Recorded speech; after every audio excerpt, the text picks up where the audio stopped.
देखो पढ़ने वाला कहीं भी पढ़ लेता है। मैंने रूम में बैठा के 98 नंबर तक के बच्चों के मैथ्स में बनवाए। ठीक है, पढ़ने वाले कहीं से भी पढ़ लेते हैं। देखो आएगा, ध्यान दो। क्वेश्चन कह रहा है if cot theta is equal to 7/8, if cot theta is equal to 7/8, evaluate 1 plus sin theta in one bracket and another bracket 1 minus sin theta upon 1 plus cos theta into 1 minus cos theta। ठीक है, and second question है cot square theta. बात समझ में आ रही? बात समझ में आ रही? अब मेरी बात ध्यान से देखो। सबसे हम केस 2 को पहले फिनिश करते हैं। ठीक है, सबसे पहले किसको फिनिश करते हैं? केस 2 को। कॉट स्क्वायर थीटा बाद में आया, पहले क्या आया? Cot theta. पहले क्या आया? अगर कॉट थीटा की वैल्यू पता है, अगर उसका स्क्वायर कर दें तो कॉट स्क्वायर थीटा की वैल्यू पता होगी या नहीं? यस और नो? तो पहले केस सेकंड पता करते हैं। कॉट स्क्वायर थीटा को क्या ऐसा लिख सकते हैं? Cot theta. यस और नो? और कॉट थीटा की वैल्यू हमको कितनी पता है? 7/8 ना। तो कॉट स्क्वायर इधर भी लगा तो इस पर भी क्या लग जाएगा? बात समझ में आ रही? कितना हो जाएगा? 7 7 जा और 8 8 जा। चेक करो क्या यही आंसर है? सेकंड वाला पार्ट हो गया। सेकंड वाला पहले क्यों कंप्लीट करा दिया? क्योंकि स्पेस नहीं है। हो गया तो वो तो बताने ही जा रहे हैं। ठीक है, क्लियर हुआ? चेक कर लो कितना आ रहा है। 49/64। तो चलो हम इसको रफ कर सकते हैं। ठीक है, पहला वाला सेकंड वाला क्लियर हो गया। पहले वाले में अगर हम जाते हैं तो हम ध्यान से देखें अगर, तो हमारे पास क्या cos थीटा की वैल्यू है? पर दो जगह पूछी गई है, नहीं है। क्या sin थीटा की वैल्यू है? नहीं है। अब जो वैल्यू नहीं है पहले तो उसको क्या करेंगे? उस वैल्यू को फाइंड करेंगे। नहीं समझे? और मैंने आपको पिछली क्लास में बताया था कि अगर आपके पास कोई भी एक ट्रिग्नोमेट्रिक रेशियो पता है तो उससे आप बाकी के ट्रिग्नोमेट्रिक रेशियो पता कर सकते हो। उसके लिए हमें किसकी हेल्प लेनी होगी? 7/8 की। किसके साथ? राइट एंगल ट्राइंगल के साथ। सबसे पहले आप जाओ सॉल्यूशन में। ठीक है, और आप जाओ यहां पर, आपने लिखना है cot theta is equal to 7/8 और ये आपको गिवन था। यस और नो? यस और नो? ठीक है, अब cot थीटा को एक बार आप फॉर्मूले के साथ लिख सकते हो। क्या लिख सकते हो? अब यहीं पर ऐसा कर दो, cot theta is equal to, formula क्या होता है cot थीटा का? पाकिस्तान भूखा प्यासा, हिंदुस्तान हरा भरा, साइन कॉस टेन कॉट क्या हो जाएगा? B upon p. B upon p मतलब कॉट थीटा की कितनी वैल्यू दी गई थी? 7/8। 7/8 किसकी वैल्यू थी? बी बाई पी की। यस और नो? ट्रायंगल में चले जाओ, राइट एंगल ट्रायंगल में। थीटा अगर आप इसको ले रहे हो तो इसके हिसाब से रखना, इसको ले रहे हो तो इसके हिसाब से रखना। जब हम बाउंडेड नहीं होते हैं तो फिर हम यहां पर रखते हैं थीटा। इसी करने में सॉल्व रहता है। ठीक है, आसानी रहती है। ए बी सी, इसको आपने थीटा मान लिया। अब इसको थीटा माना तो सामने क्या मानोगे? परपेंडिकुलर। क्या परपेंडिकुलर यहां पर है? कितना? मतलब इसकी वैल्यू कितनी हो गई? यस और नो? 8 सेंटीमीटर मान लेते हैं इसको। ठीक है, बेस कितना हो गया? 7 सेंटीमीटर मान लिया। ठीक है, अब यहां पर गए बाई पाइथागोरस थ्योरम।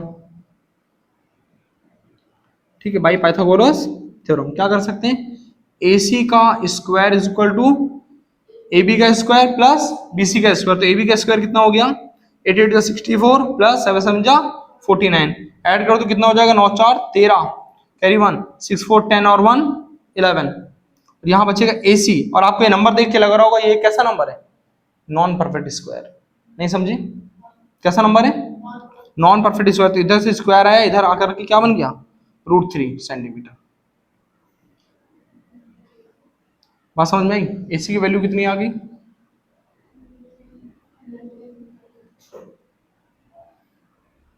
आ गया। अब आपको किसकी नीड है? साइन की नीड है और कॉस की नीड है। साइन की नीड कौन से एंगल पर है? थीटा। दैट मीन आपने जिसको थीटा माना था उसी के बिहाफ पे निकाल दो। तो साइन थीटा का फॉर्मूला क्या होता है? P upon H। परपेंडिकुलर कितना है? 8 और H कितना है? यस और नो? और नेक्स्ट किसकी नीड है? नेक्स्ट नीड है कॉस की। ठीक है, चलो cos थीटा का फॉर्मूला क्या होता है? b upon h। बेस कितना है? 7 और हाइपोटेनस, बात समझ गए? वैल्यू हमारे पास सारी आ चुकी है, उठा के पुट कर दो इसमें, ठीक है। गिवन फॉर्मेट क्या था? 1 प्लस साइन थीटा की वैल्यू 8 अपॉन, बात समझ में आ रही है? फिर 1 माइनस साइन थीटा की वैल्यू 8 अपॉन, क्लियर हो रहा है या नहीं? फिर 1 प्लस कॉस थीटा की वैल्यू 7 अपॉन, ठीक है। नेक्स्ट 1 माइनस 7 अपॉन, ठीक है। सिंप्लीफाई कर लेते हैं इसको, कितना हो जाएगा? अपॉन में 1 लेट कर लेते हैं, इधर कितना हो जाएगा? √113 और इधर हो जाएगा √113 प्लस 8, ठीक है। और इधर कितना हो जाएगा? √113 माइनस 8 अपॉन √113, अपॉन में क्या आ जाएगा? √113 प्लस 7 अपॉन √113, ठीक है। और इधर कितना हो जाएगा? √113 माइनस 7 अपॉन √113। क्लियर हो गया? क्लियर है? ऊपर ऐसे ही छोड़ दे, अगर नीचे मल्टीप्लाई करा दे हमारे पास हो जाएगा कितना? 113 हो जाएगा, ठीक है। ऊपर हमने दोनों को बॉक्सेस में रहने दिया इतना इतना पोर्शन, और नीचे दोनों को मल्टीप्लाई करा दिया, हो गया 113, ठीक है। ऊपर भी सेम वही कर, 113 प्लस 7, ठीक है, और 113 माइनस 7, क्लियर है। और अपॉन में कितना हो जाएगा? 113, दोनों का मल्टीप्लाई करा देंगे, इससे वैल्यू क्या हो जाएगी? कैंसिल हो जाएगी, ठीक है।